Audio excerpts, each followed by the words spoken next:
Assalamualaikum warahmatullahi taala wabarakatuh. Waalaikumsalam warahmatullahi wabarakatuh. Alhamdulillah, alhamdulillahirabbil alamin wa bihi nasta'in wa ala umuri dunya waddin.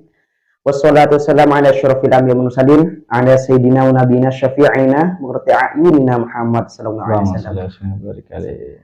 Malam ini mungkin pertama kali kita wawancara ke beliau.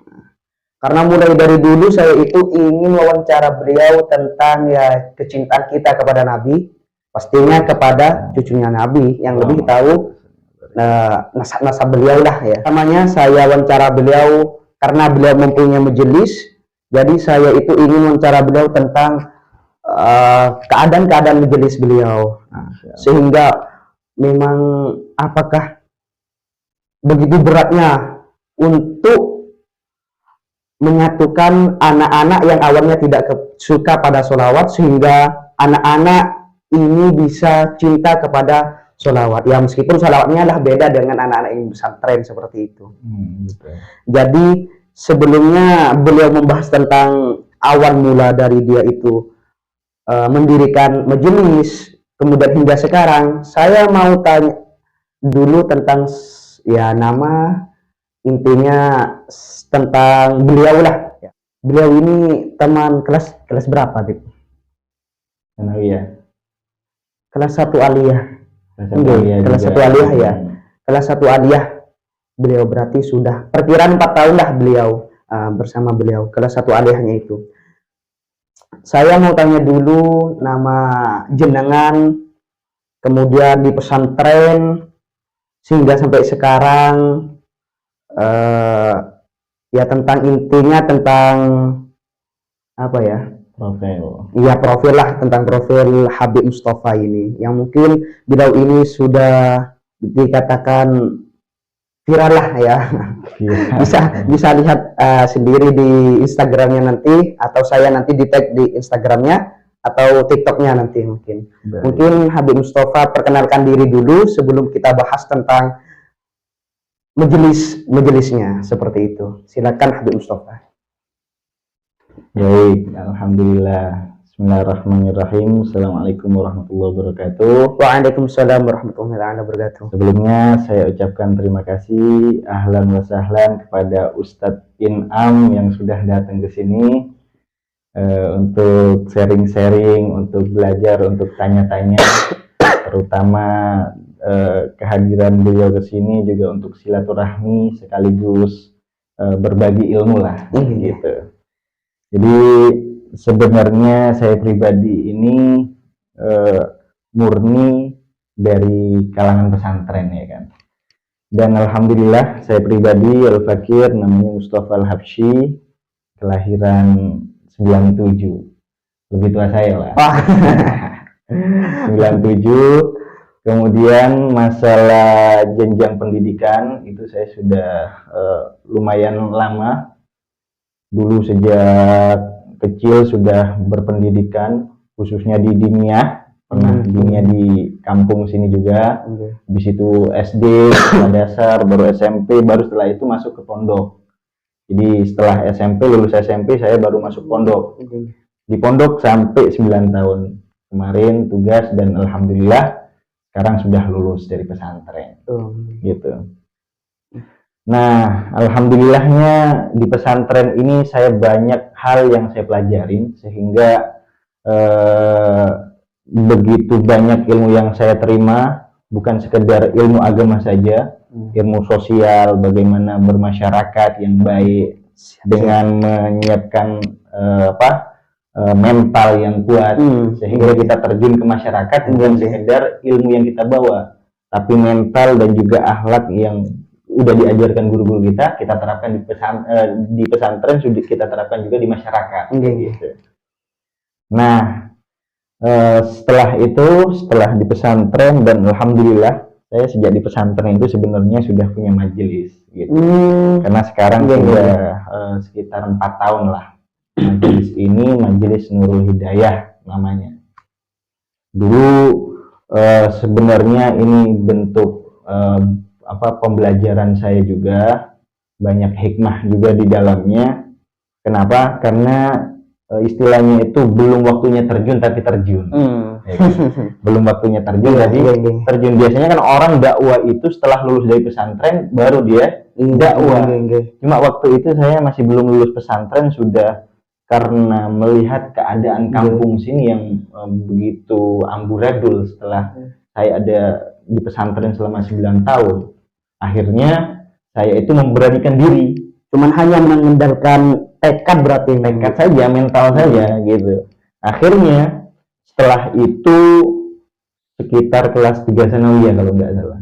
Karena jarak pesantren dan rumah saya ini kan memang dekat, kan? Nggak sampai 5 menit udah nyampe. Nah, akhirnya saya memberanikan diri, ngajak orang, gimana sekiranya, ini kan padahal teman-teman saya SD semua, teman main gitu kan. Cuma karena lihat di situasi di kampung sini itu sudah anak-anak mudanya sudah nggak berpendidikan, anak-anak mudanya sudah ikut keadaan zaman yang ada, ya kan? Gimana fenomena-fenomena anak muda zaman sekarang kayak gitu. Akhirnya ya udah, waktu itu saya ngajak lah orang, khususnya kalau liburan, pertamanya kalau liburan saya ngajak karena tahu nih mereka itu awam banget dengan ilmu agama. Akhirnya saya ngajak 2 orang, tahu-tahu ada yang ikut juga, sampai 4 orang, sampai 11 orang gitu. Jadi kita ngumpulinnya dikit-dikit. Kita ambil anak-anak muda yang memang anak ini udah minim ilmu agamanya dan di masyarakat dia itu sudah dianggap sebagai kayak penyakit. Dianggap penyakitnya sampah masyarakat. Cuma dia masih punya ilmu agama lah, maksudnya pernah ahli agama, jadi kehabaib itu masih takzim gitu. Karena mereka sudah punya bisa kena hatinya, ya kan? Karena sudah bisa menghormatin saya, mau tidak mau dia ikut akhirnya ikutlah sampai diresmikan. Waktu itu juga saya sudah pamit sama guru-guru, sama orang tua juga untuk mendirikan majelis, dan akhirnya alhamdulillah berdirilah majelis ini. Sempat sowan juga dulu sama almarhum Kiai Nawawi untuk minta nama.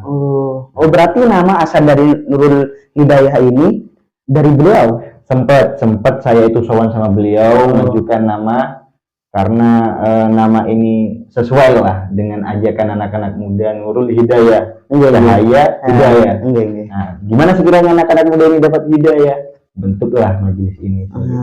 Sempat sowan juga, disetujui sama beliau, alhamdulillah gitu. Sempat juga sowan sama Habib Taufik juga, Segaf, beliau juga pernah saya sowan sama beliau, disetujui, dan alhamdulillah berdirilah sampai sekarang 4 tahun ya, 4 tahun berjalan gitu. Ya alhamdulillah sudah bisa dakwah kemana-mana, bisa keluar Pasuruan, ke Madura, ke Surabaya gitu. Alhamdulillah gitu. Itu sejarah singkatnya sih seperti itu. Kemudian itu kan istilahnya majelis ini kan untuk apa, sebuah kelompok saja kan. Di dalamnya yang jelas ada struktural, ada pengurusan. Yang menarik dari struktural ini, dari struktur majelis ini memang murni dari anak-anak muda. Jadi murni dari anak-anak muda, sehingga kan butuh ada ketua, ada wakil, ada sekretaris, ada bendahara. Nah, yang ketuanya ini saya ambilkan dari teman-teman yang dianggap sebagai ketua geng lah istilahnya. Ketua geng. Akhirnya saya jadikan ketua. Wakil-wakilnya juga memilih. Karena seorang yang nakal itu biasanya kan ada ketuanya. Nah, ketuanya ini kalau kita sudah pegang kayak ular aja, maka bentuknya akan ikut juga gitu. Nah, disitulah kita bentuk struktur dari majelis ini sehingga benar-benar anak mudanya itu bisa patuh sama ketuanya yang tadi. Iya, kan biasanya majelis itu kan kalau kita ingin mengangkat pengurus kan harus jadi orang yang baik kan, biasanya. Tapi majelis antum ini mengambil dari orang yang mana anak ini dianggap ya bukan pecinta selawat lah, pernah mempunyai masa kelam lah. Berarti kalau seandainya anak ketua ini dipegang, kemudian bawahnya pasti akan ikut. Betul. Iya. Ya, yang menarik di sini, yang menarik di sini murni bukan dari kalangan pesantren, Oh, bukan. nggih, nggih. Jadi Alhamdulillah. masalah agama juga benar-benar awam mereka. Itu. Nggih. Kemudian ini, Dit, saya ini pernah dengar dulu itu jenengan kan mau berangkat ngajar lah ya dari pesantren itu. Kemudian mau ngajar setelah sanawiyah, tapi katanya Habib Taufik jenengan nggak boleh ngajar dulu karena untuk meneruskan majelisnya ini. Apakah memang betul itu? Kalau masalah itu karena kita umurnya dulu kan sebenarnya udah masuk, udah masuk waktunya ngajar lah kalau di pesantren ya kan. Cuma di kalangan habaib umur-umur segitu kita ini emang nggak boleh. Nggak boleh. Jadi kalau golongan-golongan habaib itu kalau masa-masa semasa waktu saya dulu baru lulus itu dianggap nanti bakal timbul lah. Oh, saya ini udah dibesarkan di masyarakat. Nanti timbul sombong itu. Kayak gitu. Siap. Jadi barulah setelah aliyah sudah izin lagi, baru setelah itu gitu diizinkan. Jadi tidak sembarangan kita itu apa ya, dakwah mungkin terjun ke masyarakat. Iya. Berarti di kalangan para habaib itu memang ada alasannya kenapa kok tidak langsung terjun ke masyarakat. Benar. Makanya yausidul amru ila ghairi ahlihi tanpa dirisa. Makanya kalau kita ini serahkan sebuah amr, ada sebuah perintah atau hal-hal yang bukan ahlinya, pantas dirisa gitu. Karena bukan ahlinya masih. Jadi samun kotil nantinya, jadi bakal jadi racun yang bahaya kalau belum waktunya kan. Udah belum dianggap waktunya nih kita terjun ke masyarakat. Tapi kita ini tidak punya ilmunya, tidak punya teorinya bagaimana menghadapin dakwah yang baik kayak gitu. Kemudian untuk masalah selawat nih kan, Bib, kan sudah viral kan, sudah banyak yang tahu lah, ya terutama di bagian Pasuruan, ya para pecinta selawat seperti itu. Untuk masalah tentang selawat ini, apakah memang ada jadwal masing-masing tentang jadwal yang besar-besaran atau gimana gitu? Mungkin apakah ada itu, Bib? Apakah memang cuman hanya membuatkan, oh ayo kita selawat, apakah memang ada jadwalnya seperti itu? Iya benar. Jadi memang jadwal itu juga perlu sih sebenarnya. Cuma gimana sekiranya orang itu kan, kalau kita kadang kebaikan ini kalau terus-menerus pasti bosan ya kan. Kecuali maksiat. Kalau maksiat ini terus-terusan nggak ada balasannya, malah itu terus. Betul. Jadi kalau kebaikan ini orang konsisten kebaikan ini bukan orang sembarang berarti kalau konsisten. Kalau kemaksiatan konsisten, cuma tidak bisa dikatakan istiqomah dalam kemaksiatan, nggak boleh. Jadi diistilahkan konsisten. Orang konsisten dalam kebaikan bisa dikatakan istiqomah. Tapi kalau orang konsisten dalam kejelekan, kemaksiatan, nggak boleh dikatakan istiqomah, ya kan? Nah, di sini kita ngatur jadwal itu seperti itu. Kalau orang kebaikan kita setiap hari ini sholawatan, kan orangnya pasti ada bosannya, gitu. Jadi dulu sempat saya buatin jadwal seminggu sekali, pekan sekali, setiap malam Jumat kita buat acara. Karena melihat kondisi anak-anak, ada yang bekerja, ada yang sudah punya suami istri, punya kesibukan masing-masing lah itu. Akhirnya kita buat sebulan sekali setiap malam Jumat manis. Setiap malam Jumat manis. Itu kalau rutinan pribadi ya kan. Atau ketika PHBI, peringatan Hari Besar Islam, Isra Mi'raj, Maulid, kan? Jadi peringatan Hari Besar kita adakan juga. Atau ada undangan.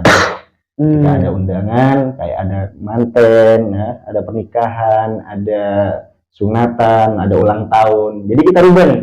Konsepnya orang-orang di kampung itu kan setiap kayak pernikahan biasanya yang datangkan orkes, ya kan? Datangkan orkes. Tapi kita sekarang gimana sekiranya, ayolah kalau pernikahan ngadakan majelis saja, selawatan. Atau ada anak sunatan. Orang sunatan biasanya ngundang tuh badut-badut, ya kan? Kita enggak sekarang. Kita jadi datang ke kampung-kampung, oh ini mau ngundang salawatan aja daripada ngundang badut, kayak gitu. Alhamdulillah sudah masyarakat ini memang sudah mulai nih ada pecinta-pecinta sholawat. Mungkin sebagian kampung ya masih ada lah yang masih mengadakan orkes, pasti. ada diskuan, dijian. Ini udah di kampung kamu udah mulai masuk lah istilahnya. Berarti jadwal yang pasti dalam majelis jenengan itu setiap malam Jumat manis. Nah, biasanya kayak gitu. Setiap malam Jumat manis. Dan itu waktunya Mulai habis isya sampai selesai. Itu dimana mungkin dari para orang-orang yang melihat video ini mungkin ini menghadiri majelis antum ini. Nah, fadl, mari kita memang tiap acara-acara kita ada pamflet, ada semacam banner kita pasang, kita share di mana-mana. Itu nanti kita juga di-share di akun resmi saya, di baik Facebook, Instagram, atau di story-story WA, YouTube juga. Insya Allah nanti bisa lah teman-teman yang mau hadir untuk lokasi menyusul, karena tidak tetap. Kadang pindah di sini, ada permintaan di sini. Boleh nanti ikutin di jadwalnya di Instagram saya, biasanya saya share. Mungkin jenengan punya motivasi. Ini kalau zaman sekarang itu ya, kita ini memang harus punya prioritas lah. Kita ini kan harus terus-menerus jadi orang yang masa lalunya kelam, ya kan? Kita ini harus punya rumah pulang istilahnya. Kita ini butuh pulang, ya kan? Butuh istirahat. Butuh istirahat hati kita ini. Dari kemewahan, kemegahan dunia, terus kelalaian dunia. Jadi kita ini jangan nunggu baik untuk datang ke majelis-majelis. Oh, saya ini masih banyak dosa, oh saya ini banyak maksiat, oh saya ini banyak istilahnya masih belum baik lah. Nggak pantas untuk sholawat, gitu kan? Nggak apa-apa, ente datang aja, gitu. Siapa tahu dengan Anda punya niat seperti itu saja, bersamaan dengan hidayah Allah. Sekarang nih banyak nih, khususnya teman-teman saya nih, bahkan banyak yang bertato, dia mantan narkoba, mantan narapidana. Teman-teman saya itu banyak yang kayak gitu. Jadi mereka memang murni saya. Ayo niatkan dulu untuk yang terbaik. Kalau orang niatnya sudah baik, pasti ditolong sama Allah. Kalau orang ini niatnya baik, bagaimanapun keadaannya terpuruk apapun masa lalunya, kalau dia ada niat untuk menjadi lebih baik, pasti ditolong sama Allah. Jadi anak ini punya masa lalu yang kelam, cuma tidak harus nunggu baik. Akhirnya dia datang. Meskipun dia bertato, dia punya masa lalu yang kelam, karena berkatnya dia datang majelis-majelis ilmu, majelis sholawat, majelis zikir, akhirnya dia bersamaan dengan hidayah Allah. Sampai sekarang alhamdulillah banyak orang yang istiqomah. Alhamdulillah. Gitu. Jadi menurut saya, siapapun, dimanapun Anda, bagaimanapun biografi Anda, masa lalunya Anda, kalau Anda ingin menjadi orang yang baik, niat Anda sudah baik dari depan, lakukan. Seberat apapun lakukan. Meskipun belum bisa istiqomah, sedikit-dikit ya. Qalilun qarra khairun min katsirin farra. Dikit tapi kamu istiqomah, konsisten, itu lebih baik daripada banyak tapi langsung hilang. Oh, saya pengen sholawat nih, baca sholawat nih. Akhirnya baca sholawat 1000 kali setiap hari. Karena berat, kita nggak biasa. Akhirnya males, hilang. Tapi karena kita ini belajar dari hal yang sedikit, yang kecil dulu, tapi istiqomah, konsisten, itu lebih baik daripada yang banyak tadi cuma ada istiqomah. Kayak gitu. Belajarlah, nggak apa-apa. Datang aja, ya kan? Siapa tahu dengan hidayahnya Allah, dengan maunahnya Allah, kita ini bisa ditolong, akhirnya kita bisa meninggalkan hal yang jelek sedikit demi sedikit, perlahan, akhirnya nanti kita jadi orang baik. Dan kita bakal dikumpulkan dengan orang-orang yang baik. Berkatnya orang yang ada di majelis itu, para habaib, para masyayikh, para kiai. Kita kan kadang datang saja meskipun kita tidak tahu artinya apapun yang dibaca, ya kan, maksudnya apa, karena niatnya udah baik. Akhirnya di situ turunlah hidayah Allah, taufiknya Allah, kayak gitu. Mungkin jenengan pernah dinasehati tentang sholawat satu saja, mungkin dari Habib Taufik apa Habib siapa itu, agar supaya kita lebih cinta gitu. Iya benar. Kalau habaib itu ya, menurut saya mereka memang banyak yang ahli sholawat. Bahkan setiap habaib punya sholawat masing-masing, ya kan. Eh, yang diistiqomahkan lah. Ada yang Habib baca istiqomah sholawat ini, dia sampai bisa ketemu sama Rasulullah, karena ahli sholawat. Habaib ini sering banyak nih. Kayak kemarin yang sempat viral itu sholawat Busyro, Habib Segaf, ya kan. Beliau ini kan dari abahnya itu kalau setiap nyampaikan pernah nih saya baca sholawat Busyro, Allahumma sholli wa sallim ala sayyidina Muhammadin sahibul busyra ila akhirih, sholatan tubashiruna biha. Nah itu ila akhirih kan memang karena ini dapat bisyarah, dapat mimpi dari Rasulullah langsung, suruh sampaikan sama orang-orang biar jadi ahli sholawat kayak gitu kan, sampai ketemu Rasulullah ini langsung diperintah sama Rasulullah Shallallahu Alaihi Wasallam gitu. Beda-beda, setiap habaib punya keistiqomahan sholawatnya beda-beda. Dulu saya di tempat tugas saya itu Habib Rizik juga punya sholawat sendiri karyanya beliau. Kalau kita ikut sholawatnya Habib Soleh Tanggul ya, sholawat mansub Allahumma sholli ala sayyidina Muhammadin sholatan taghfiru biha dzunub wa tuslihu bihal qulub ila akhirih. Itu kan memang punya keistiqomahan masing-masing. Sholawat itu semuanya baik. Tinggal bagaimana kita mau sholawat yang mana nih? Mau yang panjang banyak, mau yang pendek banyak. Kalau kita mau yang pendek, sholawat hidir yang sering kita baca di pesantren, ya kan? Sallallahu ala Muhammad, sallallahu ala Muhammad. Itu orang istiqomah padahal yang sedikit saja itu sudah punya kelebihan tersendiri. Gitu. Apalagi kalau ini orang ahli sholawat dan hatinya orang yang bersih, insya Allah orang yang cepat bakal bisa mimpi Rasulullah SAW. Intinya kita meskipun sedikit istiqomah itu nggak harus banyak, sedikit tapi istiqomah. Itu lebih baik daripada banyak kemudian hilang. Betul. Seperti itu. Ya mungkin intinya daripada Habib itu tadi, kalau seandainya kalian mau ikut sholawat, terutama di bagian pesuruhan, silakan bisa lihat-lihat di Instagramnya beliau. Bisa lihat di videonya nanti ada. Itu saja dari kami, semoga sholawat ini bisa membantu kami nanti di akhirat, dan juga bisa dikumpulkan dengan orang-orang yang ahli sholawat. Kemudian jangan lupa, jangan lewatkan video ini, tonton terus, karena insya Allah akan membawa kebaikan dari santri untuk NKRI, seperti itu. Assalamualaikum warahmatullahi wabarakatuh. Assalamualaikum warahmatullahi wabarakatuh.